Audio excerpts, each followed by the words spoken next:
Hi, welcome to Shop Stop. Today we want to talk a little bit about chainsaws and some chain maintenance. Okay, first of all, when you get your chainsaw, you want to make sure that the chain is sharp. So when you're sharpening your chain, a lot of times you might want to do that yourself, but if you're going to do that, then that's a great thing. But then a lot of times, after about the fourth or fifth time that you sharpen it, you may want to think about the dealer sharpening it. Yeah, so after that fifth time you sharpen it, you get the dealer sharpening it, and so every time you sharpen it though, you should turn your bar over so you get the wear on both sides of the bar even. The big advantage to having the dealer sharpen it is they're going to be able to true it up and get all of the links back the same and all of the teeth back cut the same on it.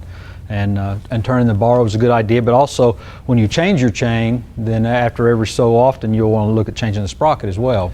Right, and typically after you change the chain 2 times, you'll want to change the sprocket, and then after 4 change, you may want to even change the bar out. Yes, and that's even after rotating the bar, flipping it back and forth, just to make sure everything wears as long as possible.